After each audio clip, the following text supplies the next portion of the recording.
Hello guys. तो काफ़ी दिनों से स्टॉक शिक्षा का कोई वीडियो नहीं आया है, तो मैंने सोचा कि एक वीडियो जो है सो बनाना इस टाइम पे बनता है। क्योंकि देखो, आज के सिनेरियो में क्या है, एक बहुत बड़ी कन्फ्यूजन सी हो रखी है कि क्योंकि मार्केट जो है सो ऑल टाइम हाई पे है और यहाँ से आगे और बढ़ेगा क्या, या यहाँ से जो है सो थोड़ी बहुत करेक्शन आने की उम्मीद है। तो इस उलझन में जो है सो काफ़ी लोग फंसे हुए हैं। तो मैंने सोचा कि चलो इस चीज़ पे थोड़ी-सी क्लैरिटी देने की कोशिश करता हूँ। तो देखिए, यहाँ से जो मार्केट आपको ड्राइव होगा वो किन-किन चीज़ों पे ड्राइव होंगे, तो हमें सबसे पहले उन चीज़ों को डिस्कस कर लेना चाहिए। फॉर एग्ज़ाम्पल, जैसे कि सबसे पहला जो ड्राइवर है देखो, वो है लिक्विडिटी की ड्राइवर। लिक्विडिटी मतलब कि मार्केट में पैसा आ रहा है या मार्केट से पैसा जा रहा है। ऑब्वियसली क्योंकि मार्केट जो चलना है वो आपको पैसों से ही चलना है।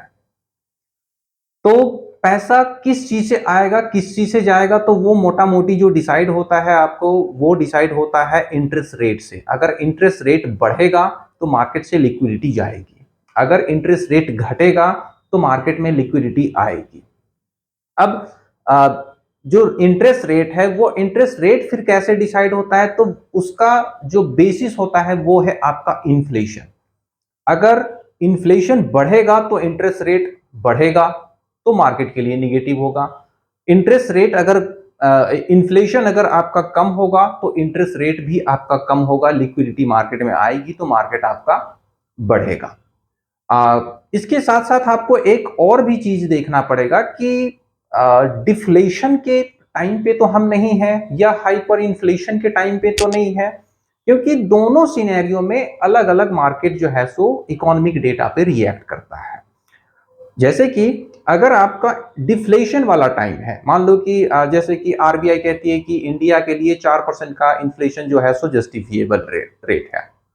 तो इन केस अगर मान लो कि 2% है या 2.5% है इन्फ्लेशन, तो उस केस में अगर आपका इकोनॉमिक डेटा या जीडीपी कह लो, या इन्फ्लेशन के जो नंबर्स हैं, या रिटेल सेल्स के नंबर हैं, या इंडस्ट्रियल प्रोडक्शन के नंबर हैं, वो या फिर आपका अनएम्प्लॉयमेंट अगर घट के आए वहां पे, तो वो मार्केट के लिए पॉजिटिव होगा।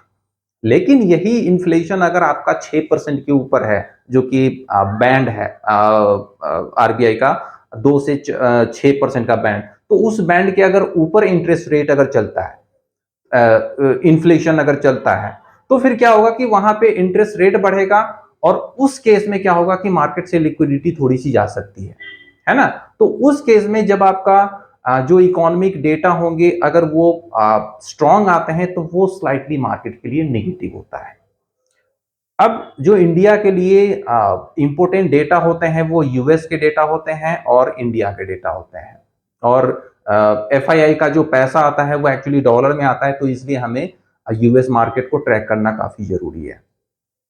अब आज यूएस में जो फेडरल रिजर्व के चेयरमैन हैं, जेरोम पावेल, उनका एक टेस्टिमोनी है। वहां पे क्या होता है कि हर 6-6 महीने में वहां पे टेस्टिमोनी होती है। वहाँ जो चेयरमैन है उनको कांग्रेस के सामने जाके जो है सो बताने पड़ते हैं कि जो हमारा अभी कोर्स ऑफ एक्शन है, जो हम अभी कर रहे हैं इन्फ्लेशन को टेम करने के लिए, तो वो अभी तक कितना जस्टिफिएबल है। मतलब उनको वहां पे सवाल जवाब किए जाते हैं और उनसे क्वेश्चंस पूछे जाते हैं, तो उनका वो रिप्लाई देते हैं।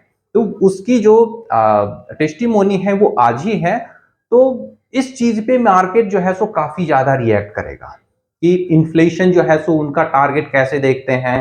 आगे जो मार्केट बिल्कुल ही रेट कट, इस साल में तो 2-3 रेट कट होने हैं ये मान के चल रहा है, तो उस पे उनका जो कमेंट्री है वो काफी इंपॉर्टेंट होगा।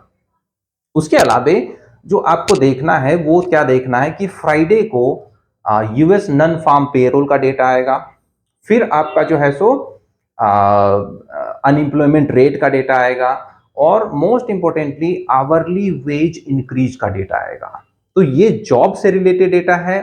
अब इसको अगेन हम इन्फ्लेशन से जोड़ के देखेंगे कि जॉब डेटा अगर स्ट्रांग आते हैं, तो इन्फ्लेशन बढ़ने की उम्मीद होगी। इन्फ्लेशन बढ़ने की उम्मीद होगी, तो जो मार्केट पार्टिसिपेंट्स अज्यूम करके बैठे हैं कि यहां से रेट कट होगा, तो उसको थोड़ा सा धक्का लगेगा और मार्केट जो है सो इसको थोड़ा सा निगेटिवली लेगा।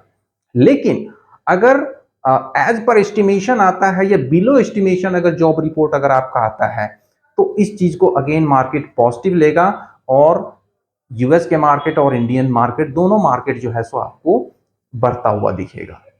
इसके अलावा कुछ और चीजों पे जो आपको आगे के लिए देखना है वो है मॉनसून, है ना, कि इंडिया में जो है सो मॉनसून से जो है सो फूड इन्फ्लेशन काफी इंपैक्ट होता है।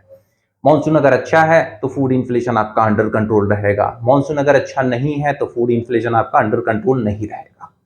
तो मॉनसून पे जो फर्स्ट प्रिडिक्शन आई है वो थोड़ी बहुत पॉजिटिव है और वो कह रहे हैं कि जो एल नीनो का जो इफेक्ट था वो धीरे धीरे कम होता चला जाएगा और उसके बाद फिर यहाँ से हम एक जो है सो मार्केट में नहीं, मानसून अच्छा होगा और मानसून आपका 110% के आसपास में कह रहे हैं, मतलब एबव नॉर्मल रेंज जो है उनका वो कह रहे हैं कि होगा। तो मानसून पे भी हमें देखने हैं। प्लस 12 तारीख को जो है सो लोकसभा इलेक्शन के जो डेट्स हैं वो भी अनाउंसमेंट हो जाएंगे, तो उस पे भी थोड़ा बहुत मार्केट आपको रिएक्ट करेगा। और लोकसभा इलेक्शन का जो डेट अनाउंसमेंट होगा तो वो ओवरऑल आपका पॉजिटिव ही मार्केट लेके चल रहा है, क्योंकि मार्केट पार्टिसिपेंट्स ऑलमोस्ट सर्टेनली मान के चल रहे हैं कि जो बीजेपी पार्टी है वही मेजोरिटी के साथ आएगी और अगेन बीजेपी का ही गवर्नमेंट बनेगा। तो ओवरऑल कहने का क्या मतलब है कि बहुत सारे लोग ये अज्यूम करके बैठे हैं कि मार्केट यहाँ से गिरेगा, है ना, बहुत काफी चढ़ चुका है तो यहाँ से गिरने की उम्मीद है। देखो, मैं पर्सनली इसमें बिलीव नहीं करता। मैं तो डेटा डिपेंडेंट आदमी हूँ, जैसे वो फेड चेयरमैन कहता है कि मैं डेटा डिपेंडेंट हूँ, उसके हिसाब से मैं पॉलिसी बनाऊंगा। तो मैं भी उसी तरह का बंदा हूँ और मैं भी यही जानता हूँ कि, और मैंने अभी तक यही देखा है कि इकोनॉमिक डेटा होते हैं, फिर जो सेंट्रल बैंक्स होते हैं, इनकी जो कमेंट्री होती हैं, ये काफ़ी इंपॉर्टेंट होते हैं। तो उसी हिसाब से फिर हमें जो है सो इन सारी चीज़ों को देखना है और उसी के अकॉर्डिंगली हमें अपना पॉइंट ऑफ व्यू बनाना है। तो मोटा मोटी मैं जो मार्केट को देख रहा हूँ आने वाले 1 डेढ़ साल 2 साल में, वो मेरा पॉइंट ऑफ व्यू बुलिश है, क्योंकि एक बार जब आपका रेट कट आना स्टार्ट होगा तो वो एक साइकिल है जो कि 1 से 2 साल तो कम से कम वो चलेगा, जहां पे रेट कट ही देखने को मिलेंगे, रेट इंक्रीज देखने को आपको नहीं मिलेंगे। तो ऐसे केसेस में क्या होंगे कि लिक्विडिटी मार्केट में बढ़ेगी और वो लिक्विडिटी मार्केट को अगेन जो है सो अपसाइड जाने में काफी ज्यादा हेल्पफुल होगा। बीच में कुछ और भी चीजें हैं, जैसे रेगुलेटरी एक्शंस जो कि आरबीआई ने कुछ एनबीएफसी पे लिए हैं, जैसे जेएम फाइनेंशियल हो गया, फिर आपका आईएफएल फाइनेंस हो गए, पेटीएम हो गए। तो ये बीच बीच में आते रहेंगे और ये एनबीएफसी सेगमेंट के लिए क्या है कि मैं इसको हेल्दी ही मानता हूँ। इसमें क्या होंगे कि जो कंसोलिडेशन एक चाहिए वो हो जाएगा और उसमें बड़े बड़े जो लार्ज एनबीएफसी कंपनी है, जैसे कि बजाज फाइनेंस हो गए, चोलामंडलम फाइनेंस हो गए, तो ऐसी कंपनियों को काफी फायदा मिलेगा। तो फिर सेबी जो है, सेबी ने भी एक कॉशनरी नोट जारी किया है, जिसमें उन्होंने जो म्यूचुअल फंड हाउसेज हैं उनको बोला है कि small cap and mid cap में थोड़े से कॉशस रहे। तो ये देखो बीच बीच में आते रहेंगे, क्योंकि मार्केट थोड़ा सा ऑब्वियसली जो है so specially small cap and mid cap में ओवर वैल्यूएशन दिख रहा है, तो वो थोड़ा सा करेक्शन होगा। लेकिन मोटा मोटी तौर पे अगर आप देखेंगे तो मार्केट जो है सो यहाँ से चलने के लिए रेडी है और 4 से 5% करेक्शन जो है सो निफ्टी या सेंसेक्स में आप कभी भी देख सकते हैं, तो उसके लिए तो हमेशा आपको रेडी रहना पड़ेगा। ओवरऑल सिनेरियो मैं पर्सनली पॉजिटिव ही देख रहा हूं और मैं अपने इन्वेस्टमेंट को नहीं काटूंगा इस टाइम पे। होप कि ये वीडियो काफ़ी आपके लिए हेल्पफुल रहा होगा, और अगर कुछ अदर क्वेरीज हैं आपके तो आप उस क्वेरीज को जो है सो या तो कमेंट में लिख सकते हैं या तो मुझे व्हाट्सएप पे पर्सनली भी पूछ सकते हैं। Thank you.